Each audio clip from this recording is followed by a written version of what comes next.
Hi, my name's Paul Garrard. I'm a PC in the recruitment team for Bedfordshire Police. Thank you for watching this preparation session for your final interview. Hopefully, you'll find it beneficial.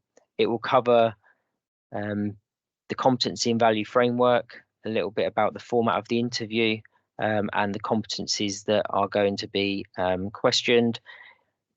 It will cover the future, past, and sort of example questions so that you get an idea of all of the different types of questions you might be asked.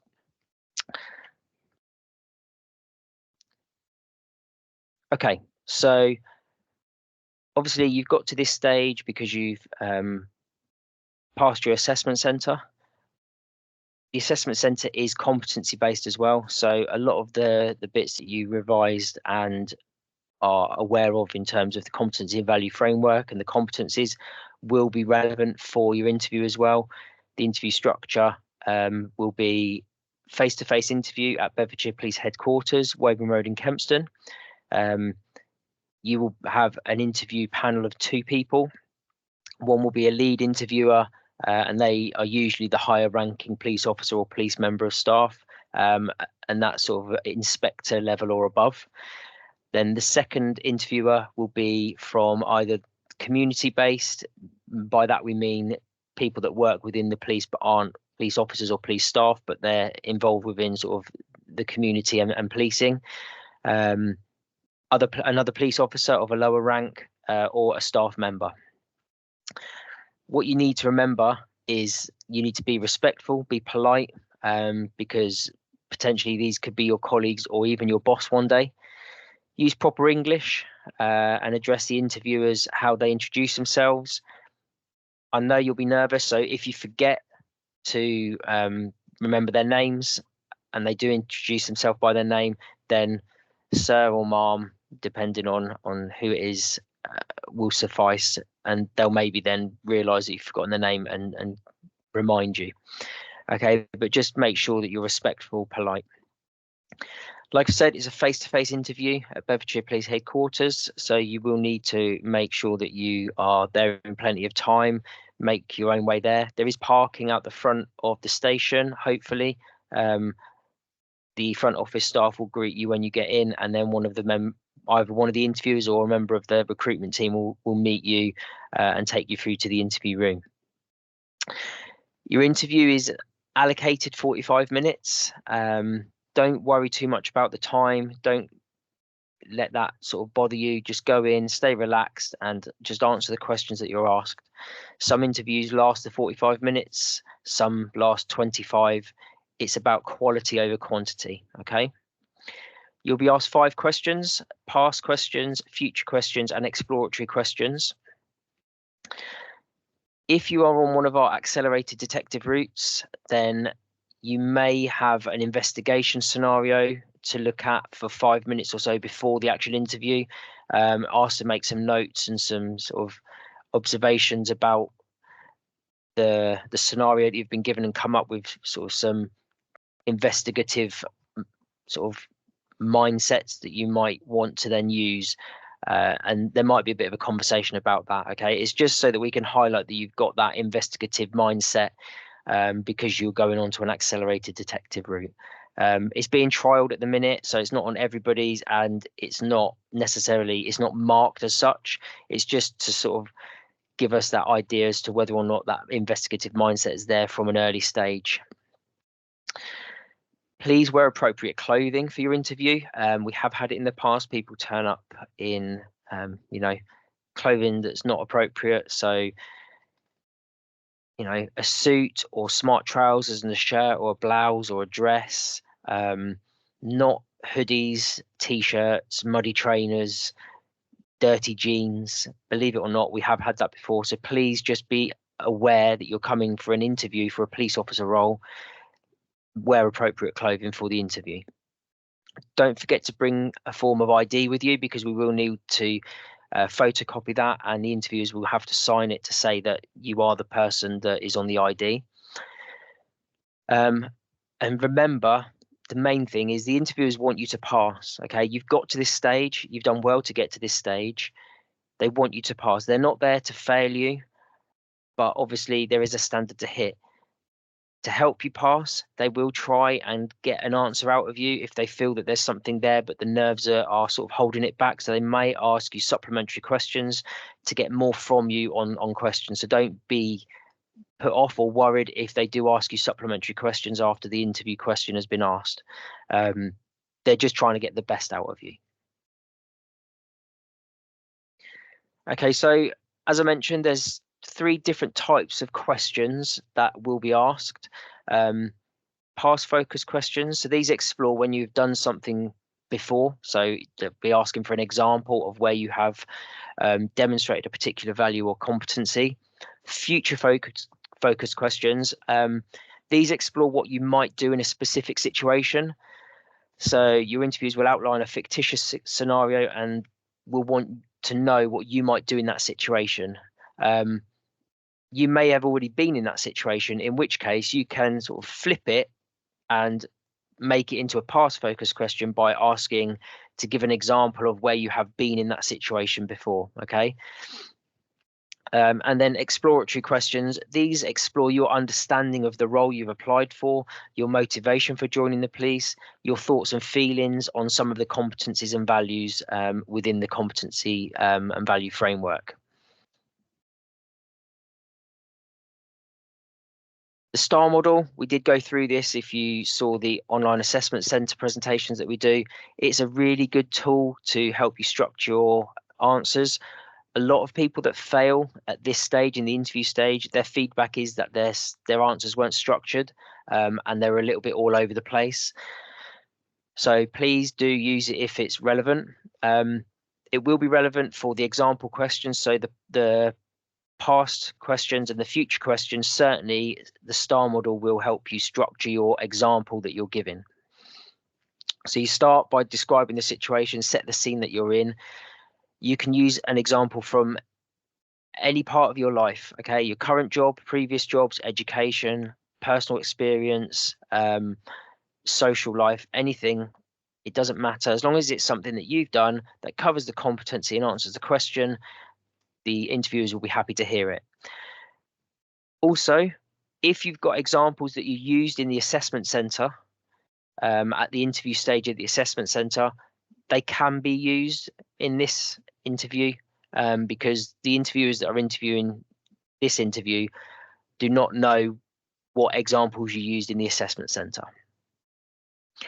Then you would move on to the task. So once you've set the scene, you move on to the task, describe what you were tasked with, what your responsibilities were, what your thought process was, risk assessments, all those sorts of things that come into play. Then you'll move into the action. This describes, what you did physically, what actions you took, detailing each stage within the action segment itself. Making it in a logical order, showing your thought processes, talking about your thoughts, your feelings, your motivations throughout. And then you tie it all up at the end by using the results. So what was the outcome? Was it positive? Was it negative? Why was it positive? Why was it negative? Did you self-assess the actions that you took? Was any of it good? Was it bad? What would you do differently? What have you learned? Did you get feedback from other people? Okay, so that's sort of how you would use the STAR model. There's lots of stuff out there on the internet that you can sort of Google about the STAR model, which will give you a bit more information. Give one specific example. So try and just give one specific example for each question, a bit like the assessment centre. Don't generalize your answers too much. Try and make it specific. So if you've got lots of examples of integrity, don't try and use them all. Just use one. And don't generalize it. Make sure it's a specific example. And some of your examples might fit more than one competency. It's down to you to decide which competency that example fits best at the time that you're wanting to answer the questions. Okay.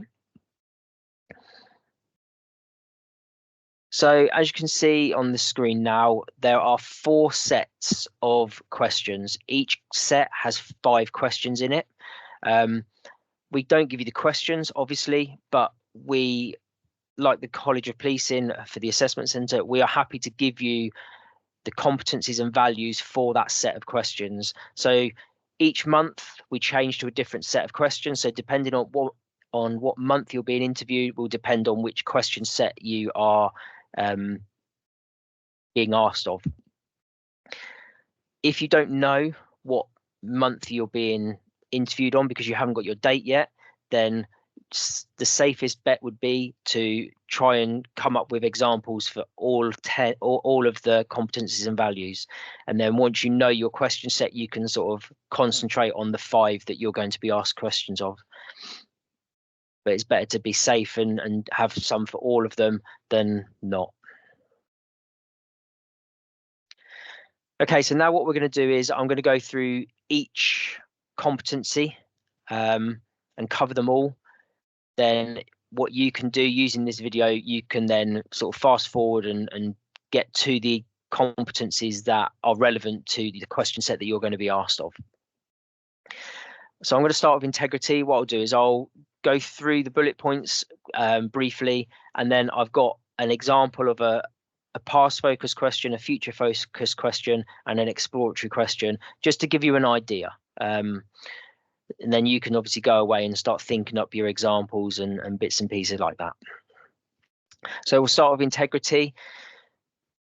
Doing the right thing in a challenging situation. So this is all about acting in line with different code of ethics and sort of code of conduct, things like that.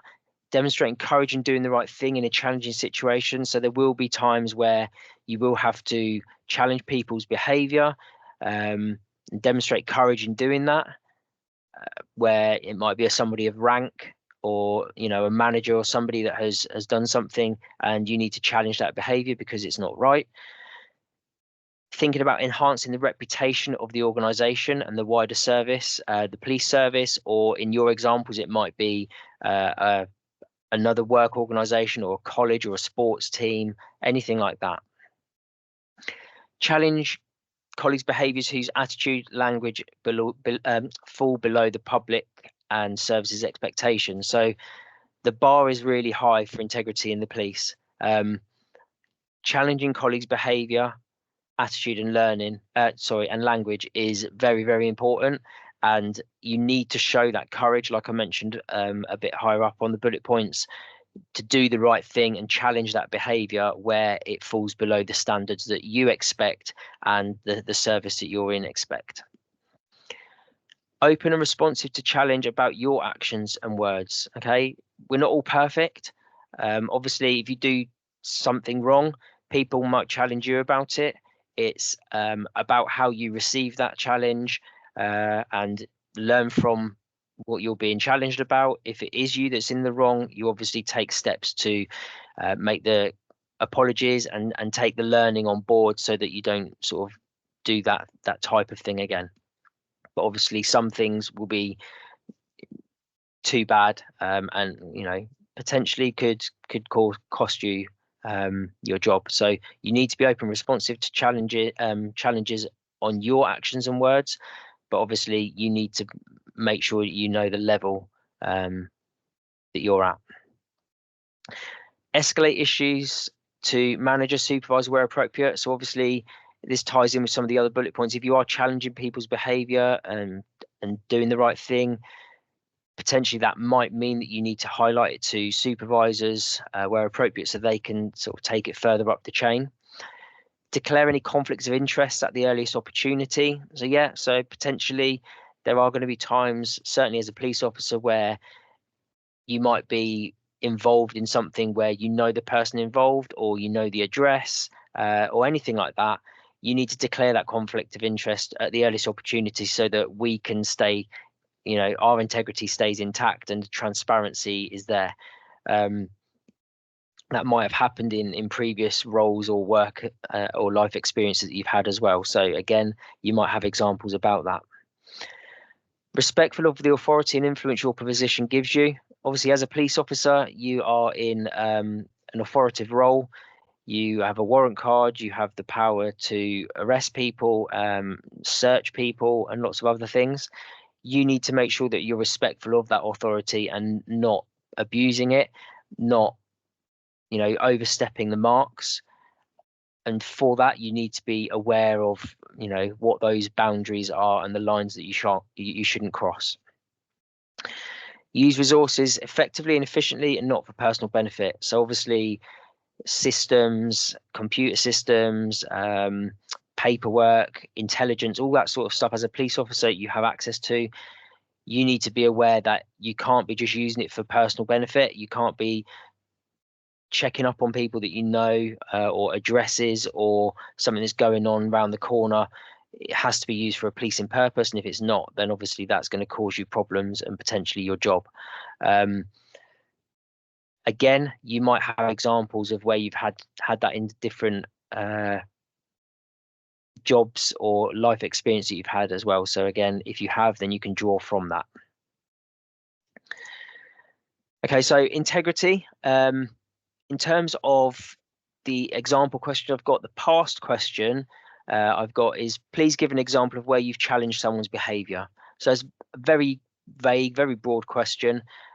I'm sure everybody at some point in their life has challenged somebody's behavior. Okay, so it's a really simple example, but it just gives you that thought of the past question will be asking you to give an example of something that you have done. Future question, what would you do if you saw someone stealing? So again, it's a future question putting you in that position, but if you've already been in that position and you have caught someone stealing, then you could ask to give an example of where you have been in the situation. But if you've never been in that situation before, what you need to do is just put yourself in that situation and say what you would do. Okay, you would challenge the person, you would highlight it to management, etc., etc. And exploratory, the one I've sort of come up with is, why is it important to have integrity as a police officer? So the exploratory questions don't really take the STAR model. They don't really ask for an example or put you in an example. It's about your thoughts and feelings, and your ideas and what comes from within. So why is it important to have integrity as a police officer? That's the type of question you might get asked. Okay, so you need to have those types of thoughts and feelings ready to answer. Okay, I would suggest doing some research on police officers, the code of ethics and things like that, because those sort of questions might come up, and obviously the more you know about it, the more you know how important it is to sort of be covering them. Okay, moving on to public service then. Putting the need of others before your own. So you're all wanting to be police officers. Hopefully that means one of the main reasons because of that is because you want to put others' needs before your own. You want to act in the interest of the public first and foremost. Okay, so looking at the bullet points, act in the interest of the public first and foremost. Yeah, hopefully you are that type of person that goes out of their way to help other people, isn't selfish, isn't doing it for the wrong reasons and doing it for self-gain. You are genuinely just a nice person that wants to help people in their time of need. Talk about your motivations. Why are you motivated by serving the public? You might already do it in a job that you're in now. If you don't, then why is it you want to be a police officer? Why are you motivated to come and be a police officer?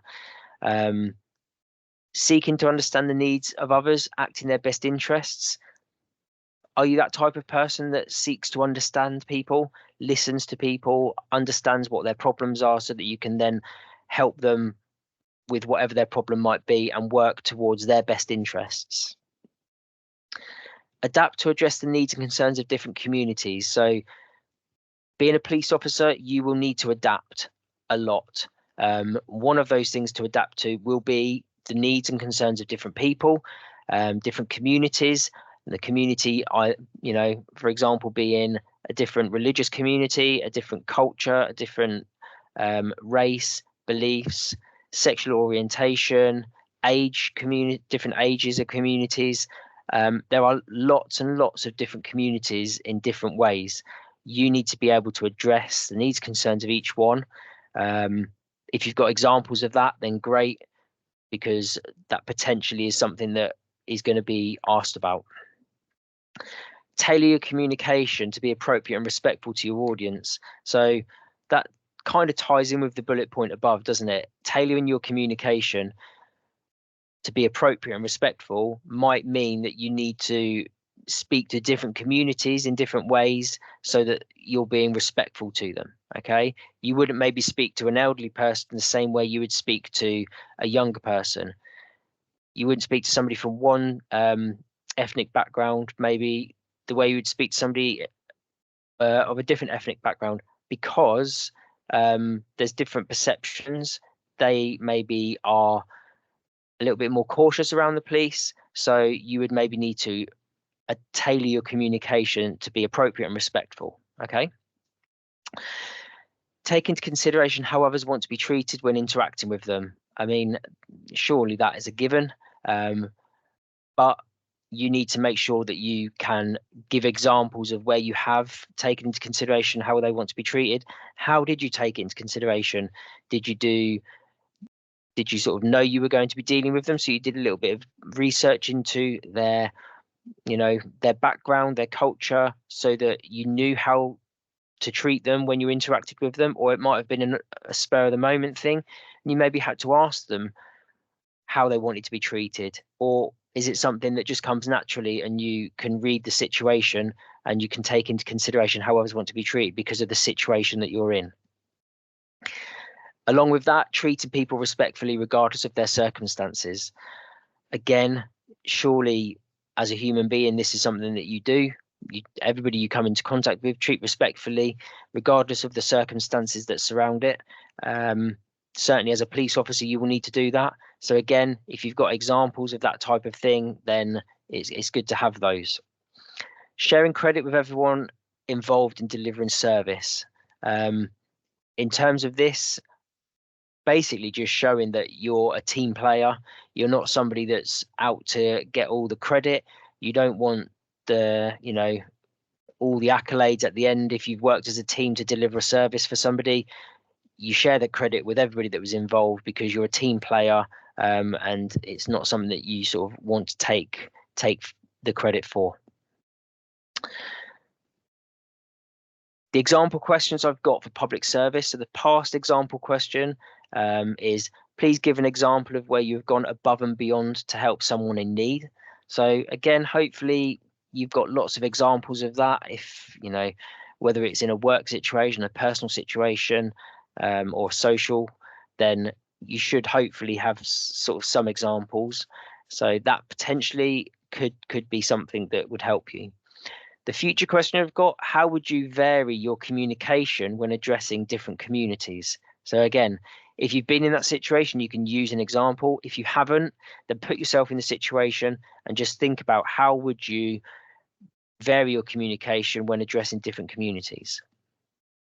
And the exploratory question example is, what appeals to you about being a police officer?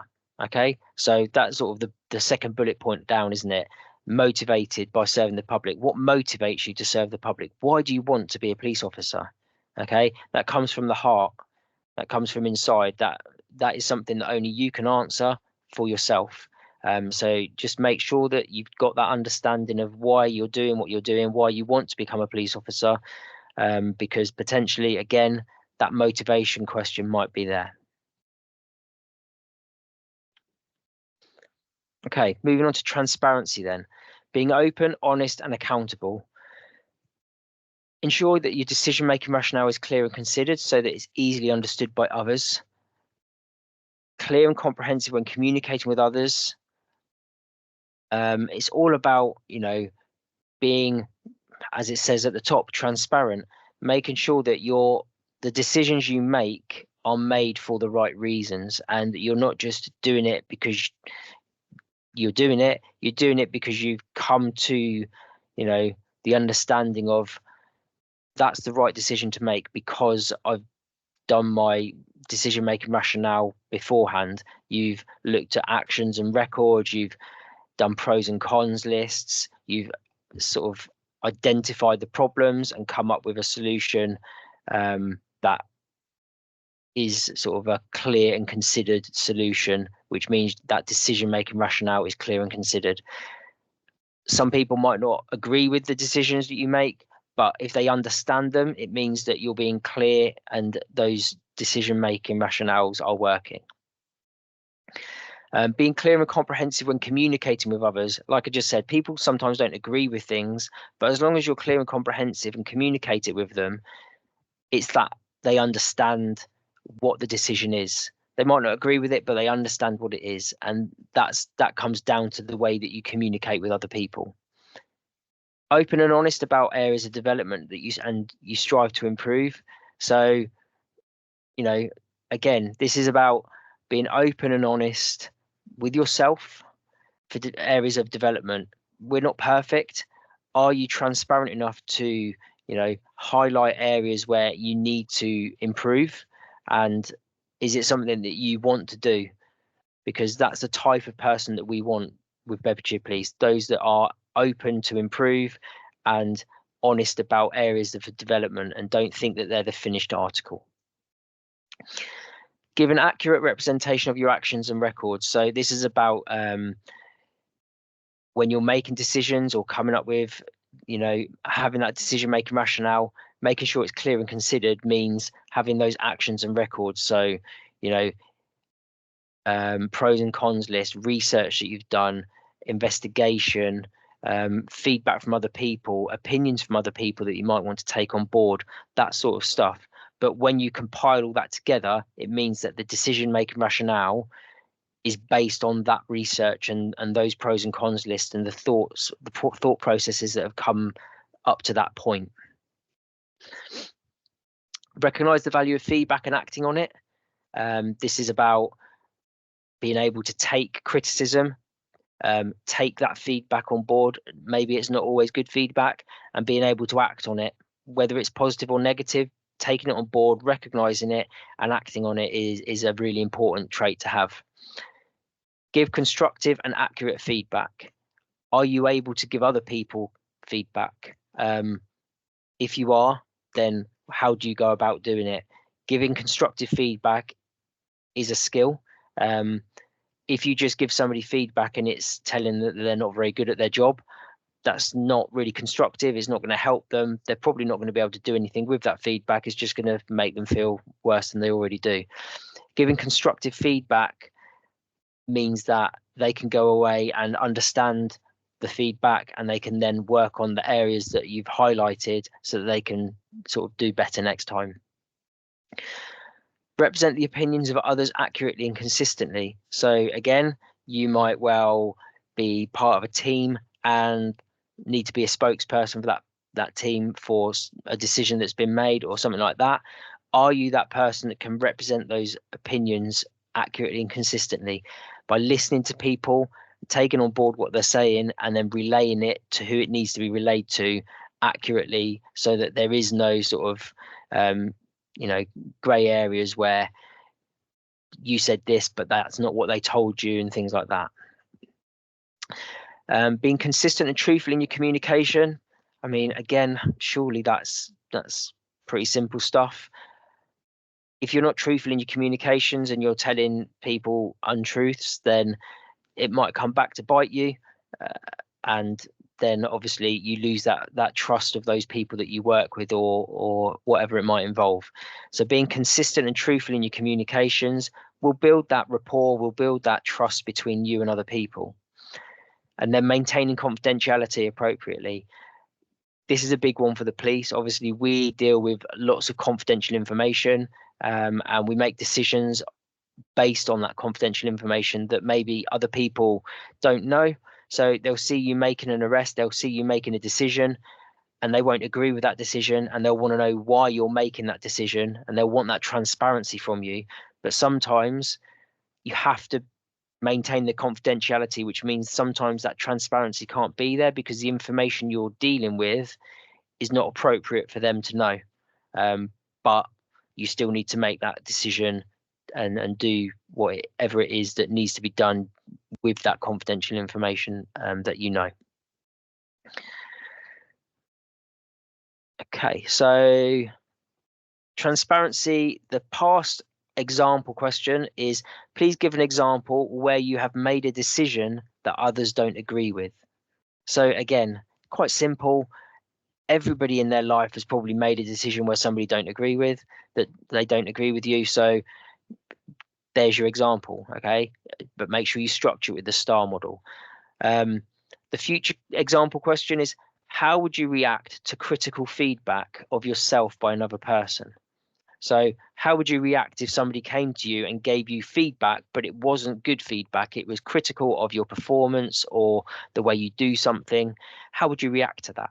Okay. It takes a big person to be able to take it on the chin and, you know, go away and improve without having sort of an argument about it, because maybe your barriers are up because you don't like being told that you weren't good at something. Okay. But obviously, if you've got an example of where that's happened, you can use it. If you haven't, just put yourself in that situation. And exploratory, why is it important for the police service and police officers to be transparent? Okay. So again, a little bit of research into the police. Why is it important that, you know, we do have these competencies and values? Why is transparency an important one? And then you would just answer that question.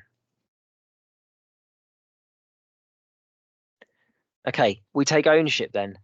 Taking responsibility, leading by example, supporting others, and working collaboratively. Quite a lengthy one, lots of bullet points. Actively identify and respond to problems. Are you that type of person that in a working environment or a personal environment, you can see that there's a problem, you would identify it, and you start dealing with it. You take ownership of it. Approaching tasks with enthusiasm, focusing on public service excellence. So if you are that type of person that does take on different tasks and identifies problems and, you know, wants to sort of solve those problems, are you somebody that does it with enthusiasm? If you are, then great.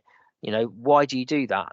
Is it because you're excited about, you know, completing the task and coming up with a, you know, a good end product? Whilst you're enthusiastic about it, are you trying to encourage other people and let other people sort of feed off of your enthusiasm if you're working as part of a team? Regularly seek feedback to understand the quality of your work and the impact of your behavior. As a team person, as a team member or a team leader, seeking feedback to understand what you're doing well and what you're not is a good trait to have, because it means that you can then work on things that need to be improved. And it also builds that rapport with people you're working with. They see that you are willing to learn and willing to change if it's going to impact them in a more positive way. Recognize where you can help others, willingly take on additional tasks to support them. So this is the sort of the supporting others part of the competency. Just being aware of people around you, people that you work with. Are they struggling? Is there anything you can do to help them? Take some additional work off of them, support them in any way. You know, if you've got examples, again, great, keep them in hand. Give feedback to others. Make sure it's understandable and constructive. So we've already mentioned the constructive feedback side of things, haven't we? And making sure people understand the feedback that you give them. So yeah, if you've got those examples, then that's a good way to sort of show it. Take responsibility for your own actions, fulfill promises, and do what you say you will. There's no point in making promises that you can't fulfill, because at the time, yeah, it's great because people think they're going to get, you know, something major at the end of it, and then you can't fulfill it. You'll lose their trust. They're not going to want to sort of go that extra mile for you next time, because last time you promised something, you didn't follow through with it. You need to take responsibility for the way you deal with people, the way you talk to people, and, you know, make sure that what you are promising you can fulfill. Admit if you've made a mistake and take action to rectify it. Huge. Are you the sort of person that makes a mistake? Because we all make mistakes. We're human.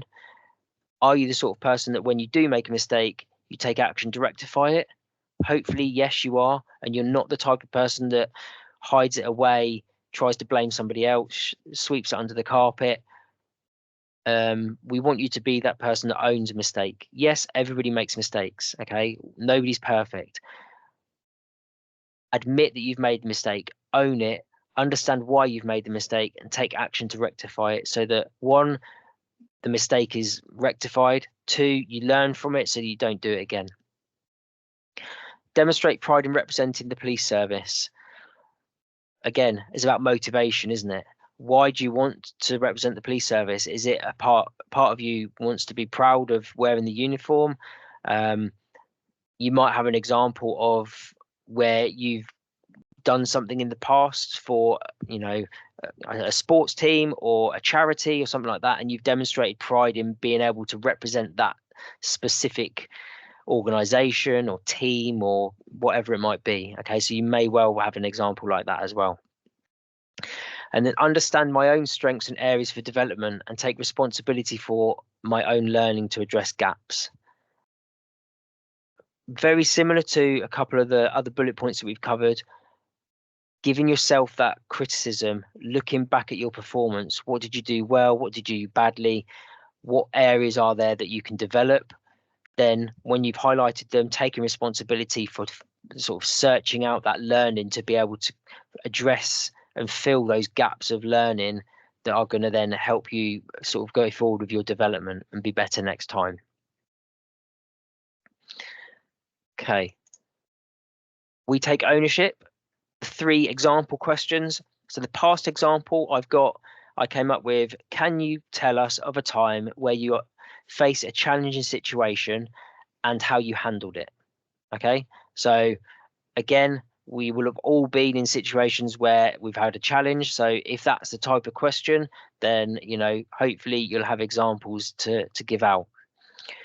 The future example, what would you do if you saw a colleague struggling with their work? So this sort of covers the supporting others bit, doesn't it? One of the bullet points talks about recognizing where people might need support and taking on additional tasks to support them. So again, you might have done it. If you haven't, what would you do if you were in that situation? And exploratory, is it important to review your own performances? And if you think it is, then why do you think it's important? Okay, so again, that comes from you. Why do you think it would be important to review your own performances? Okay, what are the benefits of doing that? Okay, right, moving on to innovative and open-minded then. Thinking outside the box, how can it be done better and being adaptable to change? Demonstrate an openness to changing ideas, perceptions, and ways of working. This is all about being adaptable, being open to change, and open, like being accepting to things that are going to change. Okay, in policing, things are changing all the time. People you work with, people that are your managers, the public that you're dealing with, the jobs that you're going to, the areas that you're working in, the departments that you might need to work in or with, the computer systems, different powers, policies and laws that change. All of those things change as police officers. So what you need to be able to do is show that you're open to these changing ideas, the perceptions, the ways of working. Being adaptable to change and being flexible as the need arises is one of those bullet points a little bit further down, while encouraging others to do the same. So are you the type of person that, you know, yourself openness to change, adapting to changes that are put in place? Can you encourage others to do the same that maybe aren't of the same mindset as you? The innovative side of it, sharing suggestions with colleagues, speaking up to help improve existing working methods and practices. So are you somebody that whilst working can identify that there's something that could be done better and sort of highlight it and speak up about it and be innovative and thinking outside the box of how things can be done better to make things easier for us? Constantly reflecting on your own way of working, periodically review processes and procedures to make continuous improvements. So again, we've had a bullet point on one of the previous slides a little bit like this, reflecting on the way you work, getting feedback from other people, feedback from yourself, highlighting different processes and procedures where maybe you could do better and you can make continuous improvements to do so. And then lastly, learning your experience and not being unduly influenced by preconceptions. So being open-minded, being adaptable to change, being innovative, all has to come from, you know, not being influenced by preconceptions that it's not going to work, or it didn't work before, why is it going to work this time? You have to have that open mind to accept change, not be influenced by things that have gone in the past, and, you know, take things as they come. Okay. The 3 examples for innovative and open-minded that I have then are the past one. Please give an example of when you've had to adapt to a change. Again, very, very simple. Lots and lots of different people will have different answers for that. The future question example: what would you do if you identified a problem that needed fixing or sorting? So this sort of comes from the innovative side of things, doesn't it? You've identified a problem. How would you, you know, how would you fix it? How would you sort it? What would you do to sort of try and fix what you'd identified? You might have an example. If you do, perfect. If not, again, like I've said before, put yourself in that situation and just answer that question. And the exploratory one: why do you think it is important for police officers to be adaptable to change and be open-minded? So I've sort of covered that already, haven't I? But again, that sort of answer would need to come from yourself. Where any type of exploratory question, you can't really prepare for as such. It's just something that you will have within inside you, your thoughts, your feelings around that question.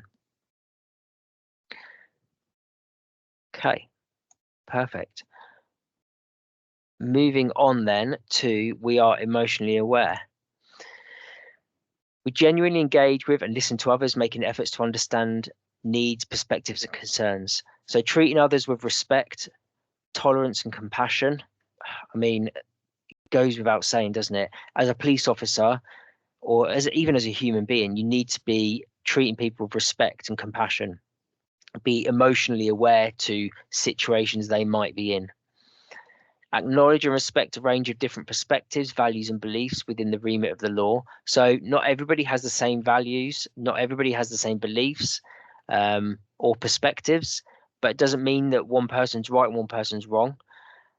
Within remit of the law, you might have to acknowledge that your thoughts are different to somebody else's, and be professional about it and be emotionally aware to why they feel something different to you, because it might be something to do with their values or their beliefs. Remaining calm and thinking about how to best manage a situation when faced with provocation. Again, as a police officer, you will be put in places where you will be provoked, you will have abuse thrown at you. You need to remain calm. You need to understand that person that's throwing that abuse at you might well be doing it as a defensive mechanism. They might be suffering with a mental health condition. They might have taken too many drugs, be drunk on alcohol. They might have had a stressful situation. They might have had bad experience with the police in the past. All those sorts of things you need to be emotionally aware of when you're dealing with people. Okay. Understand your own emotions and know which situations might affect your ability to deal with stress and pressure. So as well as being emotionally aware to everybody else, you need to be emotionally aware to yourself. Know when you need to ask for help. Know when you need that support from people. Taking time out to to recharge your batteries and things like that. Understanding your own emotions, because some of the stuff you deal with as a police officer is not nice, and it will affect you. It's about understanding when you get help and when you ask for that help, which ties into the next one. Ask for help and support when you need it. Don't be afraid. The culture in policing and in life in general, in the public in general, is changing. Mental health is now recognised a lot more than it used to be. If you need support, ask for it, and it will, the support will be offered to you. Don't bottle it up, certainly as a police officer, because at some point it will explode out the top, and we don't want it to get to that stage. So being aware of your feelings, your emotions, and being able to ask for support, being brave enough to ask for support, is an important thing. Understand the value that diversity offers. So again, this is something that you personally will have, thoughts on. As a police officer, you will deal with lots of different diverse people, situations, areas, jobs that you'll go to. You need to understand the value that dealing with all those different things, people, places will offer you, and what a benefit it is to be able to have that diversity. Communicate in clear and simple language so that you can easily be understood by others. Again, that's been covered in one of the other competencies. But when you're trying to be emotionally aware to people, some people that might be victims, you might need to communicate in clearer, simple language, because they might be in shock. It might be a young person that you're speaking to, somebody that English isn't their first language. You need to make sure that your communication is being understood by them and be emotionally aware to the situation that they are in. And then seek to understand the thoughts and concerns of others, even when they are unable to express themselves clearly. So this is about listening, isn't it? And trying to take that time, if they're struggling to get their concerns over to you, or they can't express themselves clearly because of a traumatic experience they've had, things like that. How do you go about still getting the information that you need and the understanding of the situation that they're in? You need to be emotionally aware about it, but you do still need to sort of be able to interact with them to help them. Okay.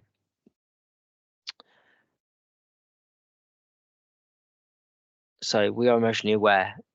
3 examples then. The past example: please tell us of a time where you have been faced with a stressful or challenging time, and how did you manage this? Okay, so this is all about understanding your own emotions and sort of asking for support. How do you manage that stressful time? What are your sort of go-to things to wind down and sort of take your mind away? Future example: what would you do if you had to deal with someone who was upset or sad? Okay, so again, that's just a way of you putting yourself in that situation, and I'm sure you've already been in that type of situation. So if that type of question comes up, you can use it either way as an example you've already got, or put yourself in that situation. And then exploratory: what challenges, stresses do you feel the role of a police officer has on a daily basis? So this is where you need to potentially be aware of the types of things that a police officer does. Hopefully you're at this situation and at this position in the application process where you know what you're signing up for, but make sure that you are understanding, we are emotionally aware, and what that involves. That involves you as a person, as a police officer. It involves your colleagues and your friends. It also involves the public, victims and offenders that you are going to be dealing with. You need to be emotionally aware about everybody, okay? And the challenges and stresses that all of those types of jobs that you will be attending will bring to you and other people around you. Okay, impartiality. Unprejudiced, fair and objective. We assess each situation based on its own merits, ensuring we are fair and consistent in our actions. Impartiality is really important because as a police officer, you will be dealing with 2 sides of a story, and you need to stay impartial, look at the evidence, understand what's going on, listen to both parties, and then make an unprejudiced, fair and objective decision as to what needs to be done. So take into account individual needs and requirements in all of your actions. So everybody's different. Some people might react differently to different things, and you might need to adapt, like we've said before, into different situations to be able to take other individuals' needs and requirements into your mind whilst you're dealing with them, so that everybody has a fair chance to speak to you.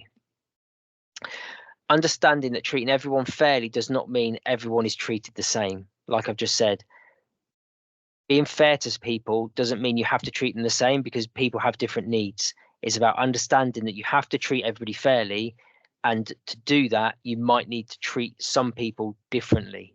if that makes sense. Always give people an equal opportunity to express their views. So don't favor one side to another. Don't give one person more of your time than another. You have to make sure that you're impartial, you sit on that fence, and you're as fair as you can be in the circumstances that are given to you.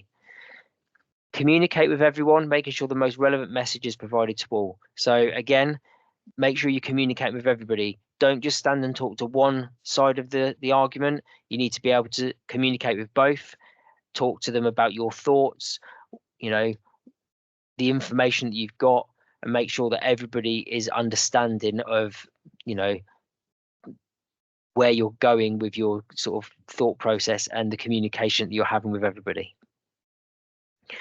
Value everybody's views and opinions by actively listening to understand their perspective. So again, you have to listen to everybody. You have to be impartial. You have to listen to both sides, or however many sides of the story there is. You have to be able to value everybody's opinions and views, listening to them, taking in what they're saying and understand it from their perspective, because their perspective might be different to yours, might be different to somebody else's. So you need to try and put yourself in their shoes when you're listening to them to understand how they've dealt with it and what they've done in that situation. Make fair and objective decisions using the best available evidence.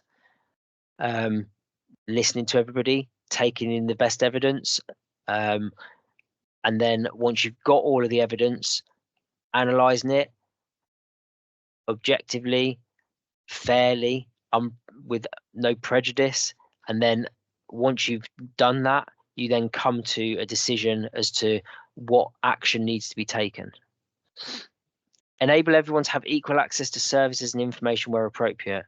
So again, some people might need different help and support. You need to be able to offer that to them where it's appropriate and where it's available.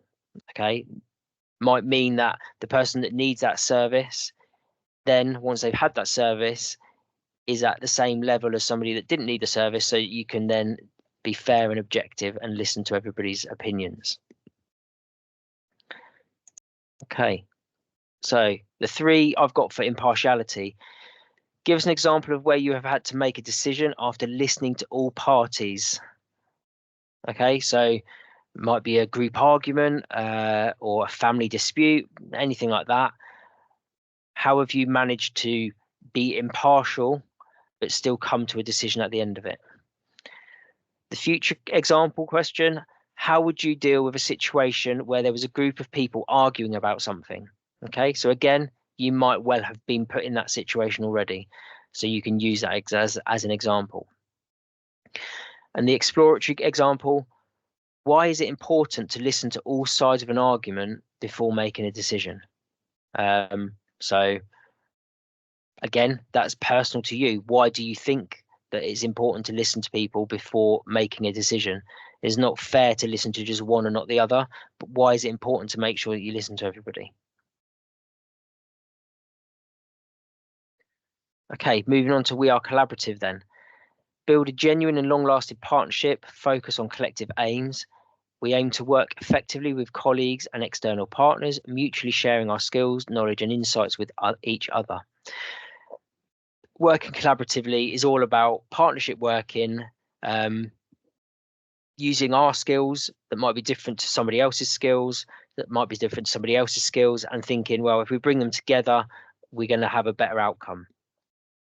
So work cooperatively with others to get things done, willingly giving help and support to colleagues.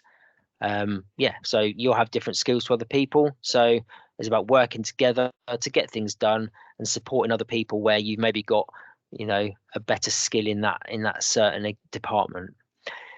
Approachable and explain things well so that you generate a common understanding. So, again, it's just about that communication, being able to be there for people to speak to you, explain things well so that you generate a common understanding, so everybody knows what everybody's doing, what everybody's strengths are, because you might have come from different areas or departments. Being able to explain things so that everybody understands who's doing what role is quite important. Take the time to get to know others and their perspective in order to build rapport. So the more that you know somebody, the better you're going to get on with them, the better you're going to work together, and to build more rapport, genuinely wanting to get to know them and understand their way of working, their job role, all those sorts of things, their skills, is going to help with that. Treat people with respect as individuals and address their specific needs and concerns. We've covered that one already. Just generally, as a nice person, you should be treating people with respect, and like listening to them and understanding what needs and concerns they have so that you can then work together better as a team. Open and transparent in your relationships with others. Again, we've covered transparency already and the importance of it. So being open and honest and transparent in your relationships is going to build that rapport, keep that trust, so that then potentially, if you need to work with them again in the future, they remember how well it went last time. Ensure you're clear and appropriate in your communications. I think this is the third time we've mentioned being clear and appropriate in your communications. Communication is key in policing, it's key in life. The clearer you are and the more appropriate you are when you're dealing with people and speaking to people, the clearer they will understand it, the better you will work together. Okay, so the 3 questions. Please, the past one, please can you give us an example of where you've worked with others to achieve a goal or a task? So again, if you've worked as part of a team to achieve something, then potentially that could be an example that you would use. The future example question, what would you do before working with an external organization, charity, or team? So again, you might have done that before. How did you go about doing it? I know what I would do. I would do a little bit of research into the organization, the person, so that you went in with a bit of knowledge, so that you weren't showing an ignorance towards them. You'd done a little bit of research. You understood kind of what their job role was or what their organization did. That starts building that rapport from the first minute then, doesn't it? Because they can see that you've taken the time to try and do a little bit of research. Exploratory.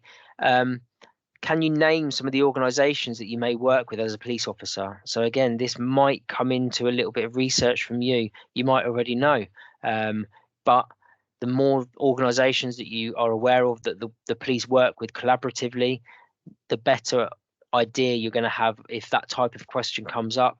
And it'll also help you in the long run when you become a police officer, and do actually start working with those types of organizations.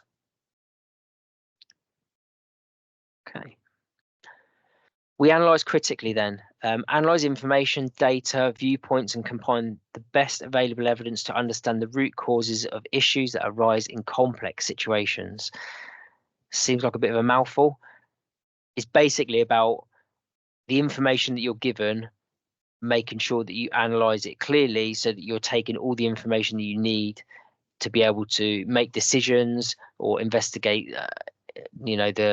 the incident, the crime, whatever it might be. So recognize the need to think critically about issues, value the use of analysis and testing in policing. So why is it important that we analyze information? Why is it important that we don't just go on a gut feeling all the time? Okay. Take information in quickly and accurately. Yeah, as a police officer, sometimes the information will come at you thick and fast. You need to be able to remember it in your mind, make notes quickly, have some sort of form of being able to take that information in quickly and accurately, and also then being able to refer back to it and remembering it. I am able to separate information and decide whether it is relevant, irrelevant, or relevant, and its importance. So yeah, again, a lot of information you get about different things is relevant to what you need to make a decision on. Some of it is irrelevant, and it's about being able to be brave enough to take that or make that decision as to what is and isn't relevant for whatever the task is in hand. Solve problems proactively by understanding the reasons behind them, using learning from evidence and experiences to take action. So again, if you've got a problem, get into the root cause of the problem helps, because you can then understand why that problem became a problem, using evidence, using experiences, talking to different people, but being aware that using the information that is available to you is going to help you to come to a better outcome and have a better understanding of things. Refer to procedures and precedents as necessary before making decisions. So yeah, we all have to work to rules and regulations, so you need to be aware of those as well. Analyzing information, some of that information you might not be able to use for different reasons. So again, being aware of the procedures and precedents before making decisions is important. Weigh up the pros and cons of possible actions, thinking about potential risks, and using this thinking to inform our decisions. Mentioned pros and cons before is a good one. If you've got a pros and cons list, then it means that you've done a little bit of research, you're analysing that information. You need to then think about different things that are going to impact the decision that you're about to make, so that you are making an informed decision around the risks and the pros and cons of the research that you've done. Recognize gaps and inconsistencies in information and think about the potential implications. So can you identify where things don't quite add up? There's gaps in the information. You need to fill those gaps because that might be the missing piece of the puzzle to sort of come into some sort of conclusion as to what's happened. Highlighting inconsistencies in information, thinking about the potential implications if those inconsistencies aren't highlighted. It might lead you down the wrong track. And then make decisions in alignment with mission, values, and code of ethics. So have a look at the code of ethics, have a look at Bedfordshire Police's sort of mission statement or 5-year plan on our website, the values that we have. The code of ethics is something that you can find on the College of Policing website. So go away and understand what they are, because if you understand what they are, then you know a little bit more about policing in general. You'll know what Bedfordshire's vision is. So that's what we would suggest you do. Okay, analyze critically then. Past example question I've got is, please tell us of a time where you have made a decision after analysing all the relevant information. Okay, so something's happened, you've had to analyse a lot of information, maybe collect information from different sources, and then made a decision on the information that you've been given. If you've got an example of that, then brilliant. Future question, what would you do if you were tasked to make a decision on something using information provided to you by your supervisor? So if you were asked to make a decision and you were given a couple of big files or sent some information, need you to read that information and then make a decision, what would you do based on the information that we've given you? Okay, you wouldn't just not read any of the information and make a decision. You would have a look at it, you'd analyze it critically, you'd look up the pros and cons, you'd look at the risks, separate information, what was relevant, what was irrelevant, are there any gaps and inconsistencies in the information? So there's lots and lots of these bullet points you can hit by using that as an example. And the exploratory one, why is it important to consider all the relevant information before making a decision? So why is it important that you consider information before making a decision? You don't just make it on a whim or a gut feeling. Okay, again, that's going to be your own thought process. Why do you feel that it's important? Maybe you don't feel it's important, I don't know, but you need to make sure you answer the exploratory questions from the thoughts and feelings and motivations that you have. Okay, and then finally, we deliver, support, and inspire. So we work to create the right climate for people to get the job done to the best of their abilities, ensuring a culture of mutual respect and support. We are focused on helping our colleagues to improve and learn, and are active in supporting them. So this is all about supporting people, inspiring people to do, better, or, go out their comfort zone and delivering what we are expected to deliver. I take on challenging tasks to help improve the service and support my colleagues. So, you're stepping out there, you're supporting other people, you're taking on things that maybe you don't feel comfortable taking on, but you're doing it because you want to deliver a good service to people, you want to help people, maybe even inspire other people to do the same as you're doing, and sort of stepping out their comfort zone. Understand how my work contributes to the wider police service. So obviously you don't work in the police yet, or you might, but many of you won't if you're not in a sort of a police staff role. Understanding how your work contributes to the wider working environment that you work in, or the sports team that you play for, or the college that you go to. How do you contribute? How does what you do contribute to, that person, that place of work, that sports team, whatever it might be? I understand it's part of my collective responsibility to deliver efficient services. I take personal responsibility for making sure I work effectively to deliver the best service, both individually and with others.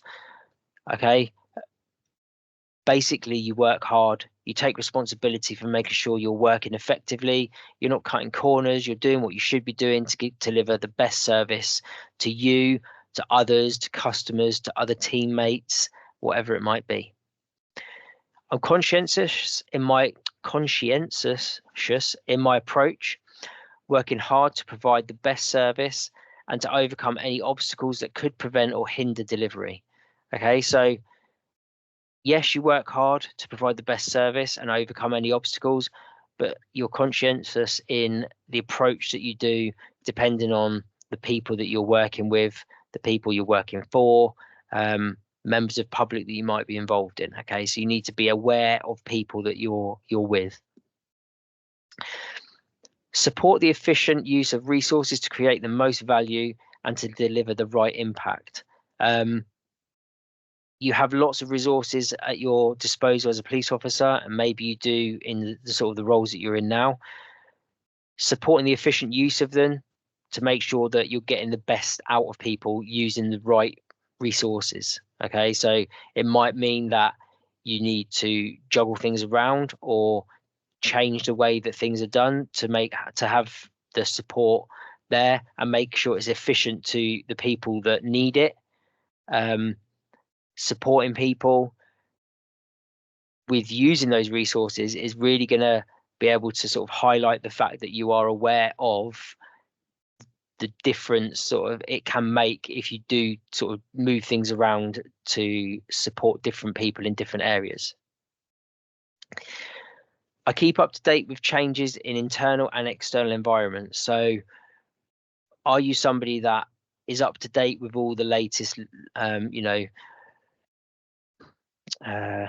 rules, regulations, things that are going on, so that you know that your fingers on the pulse and you can sort of make sure that you know what's going on, where and when, so that you are able to sort of deliver the best outcome, the best sort of service to people, because you know that you're up to date with everything you need to be up to date with.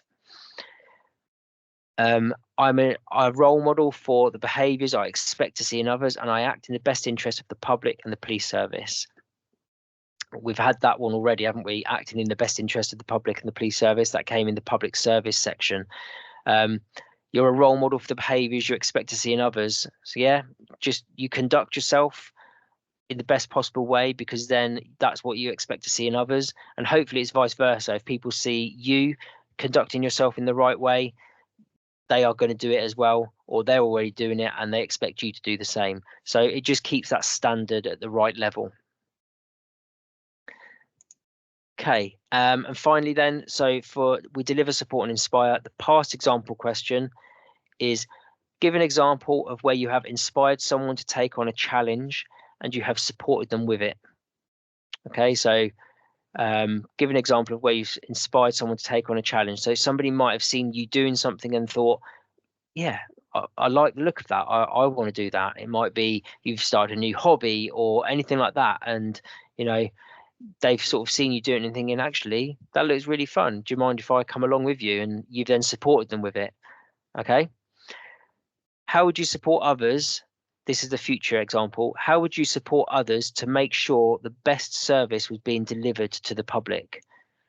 Okay, so again, think about it. How would you support others to make sure that the best service was being delivered to others? You'd work with them, you'd find out what they were doing, you'd maybe highlight if there was anything that could be done differently, support them with whatever they're doing, inspire them. If you've got ideas, talk to them about them. They might sort of think, yeah, we can go with that. If it's going to help deliver a better service, then let's go with it. And exploratory, as a police officer, do you think you will be seen as a role model and inspiring to others? And if so, why? So, I'm sure lots of people growing up looked up to police officers. We still have the respect of most of society. You are a role model. You're in a uniform. So if that's the case, why do people see us as a role model, and how does that make you feel? That sort of thing. That might be the type of exploratory question that comes. Okay. So that concludes the interview preparation. Like I say, once you know your question set, you can then sort of just fast forward and scroll through to the competencies that are relevant to you. Make sure you do your research. Make sure you are on time for your interview. Make sure you turn up in the right place, wearing the right stuff with your ID. Be polite, courteous, considerate, and try and stay as relaxed as you can. Like I said, the interviewers are there. They want to help you. They want to pass you. They want you to do well, but there is a standard. But they will give you supplementary questions. They will, try and make you feel at ease, so that you can hopefully give them the best interview that you can. So thank you and good luck. If you do have any questions, please drop us an email, r.recruitment@beds.police.uk, and one of the team will happily get back to you and answer any questions that you've got. Okay, thank you very much, and yeah, good luck. Hopefully we will see you on the other side.